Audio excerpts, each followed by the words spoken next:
and insight about alleged gunman Nicholas Cruz, charged in the deadly school shooting in Parkland, Florida.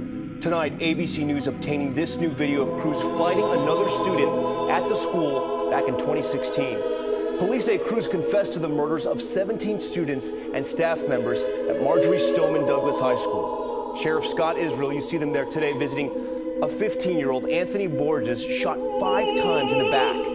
And tonight, the couple who took in Nicholas Cruz after the death of his mother breaking their silence, saying they had no idea a monster was living under their roof.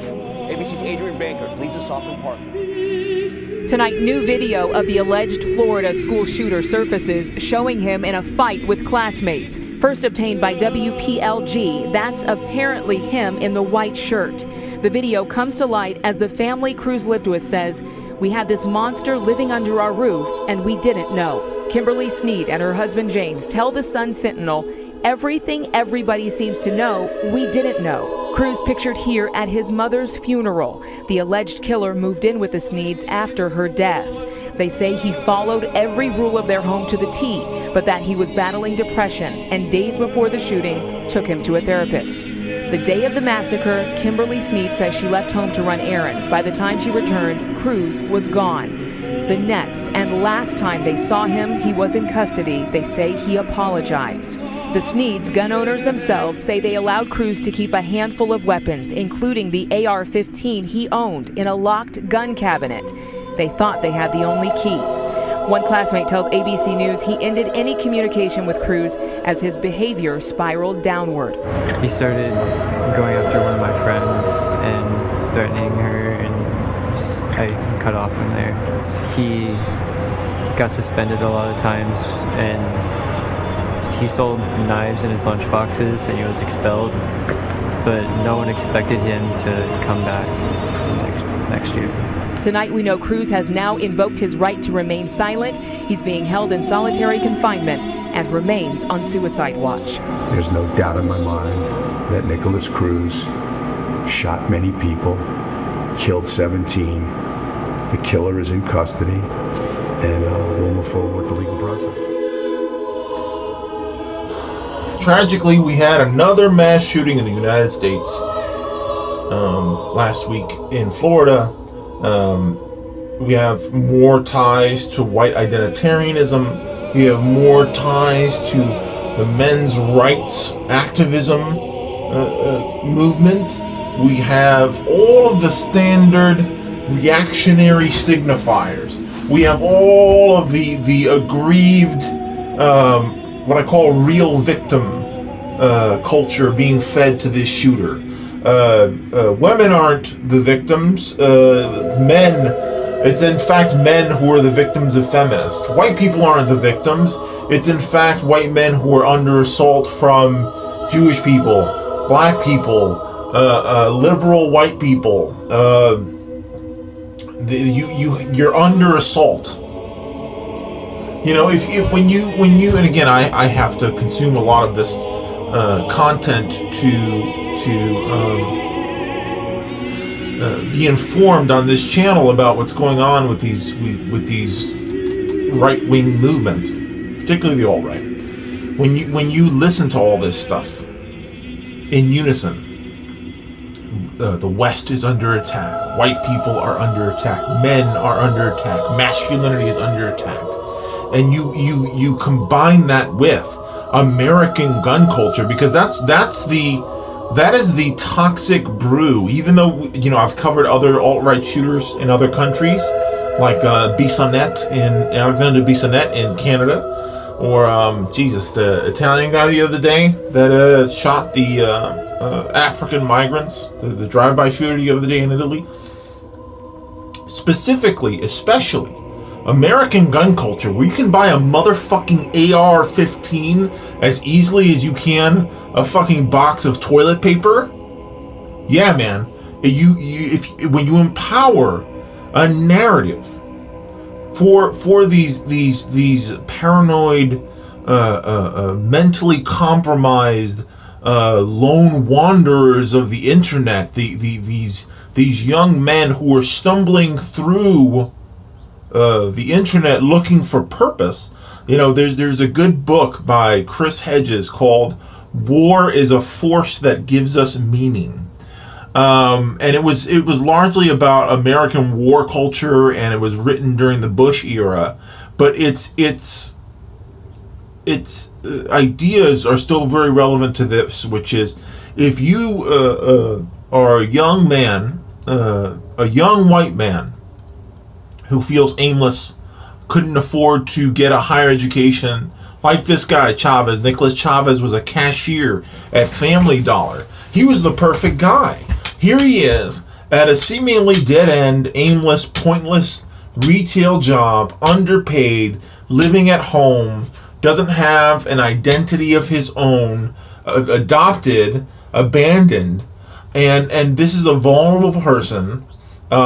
He apparently was not neurotypical, so maybe not being neurotypical made it difficult for him to reach out to people. Maybe in some instances, being autistic may have been an obstacle to him communicating. And of course, we have many great autistic comrades who are, you know, I'm not using it as an excuse, but I'm saying it might have been in combination with all the other obstacles and things that made Nicholas Chavez different from the average person. Maybe it made him feel alienated. So,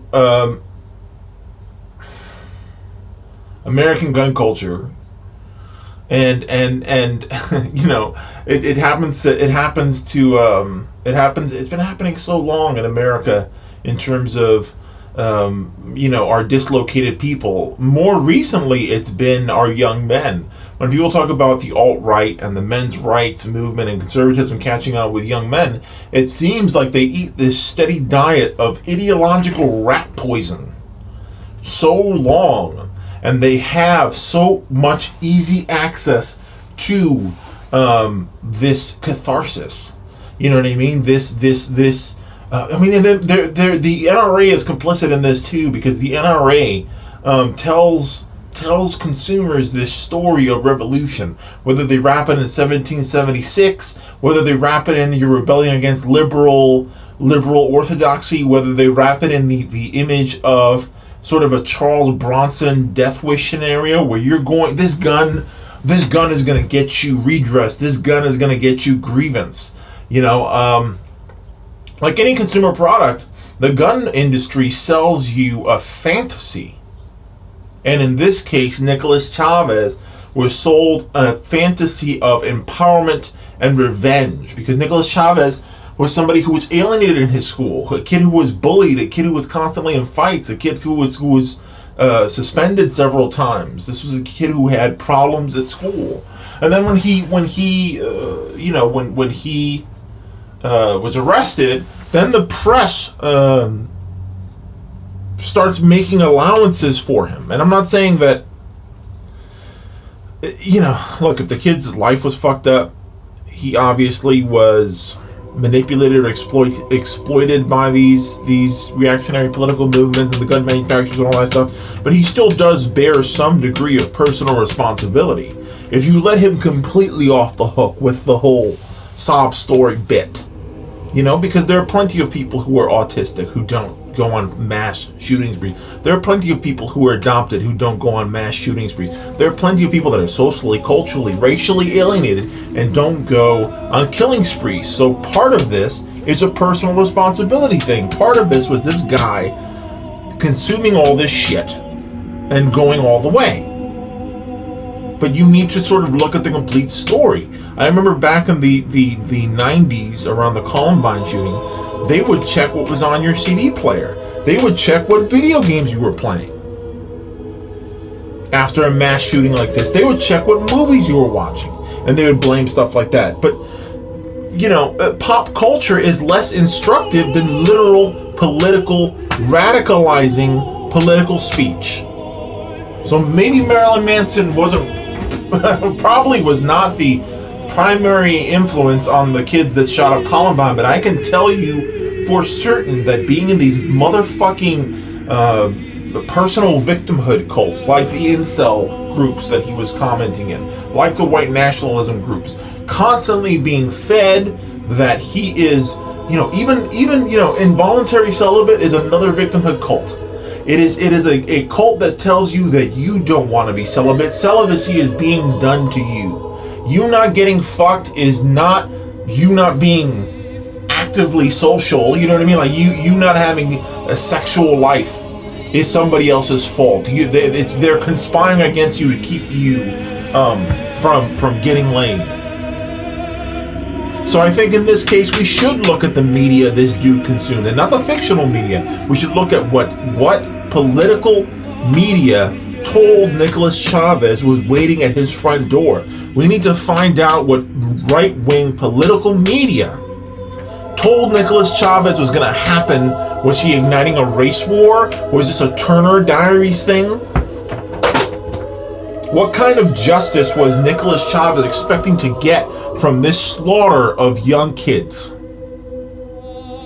And I lay this at the door of every goddamn white people are under attack alt-right talking point that could twist the mind of someone who is floating through life the way that Nicolas Chavez was, deprived, dislocated. This kid was the perfect victim for any kind of cult, Scientology, Christianity. He could have taken any of them, and instead he took the modern gospel of racial victimhood.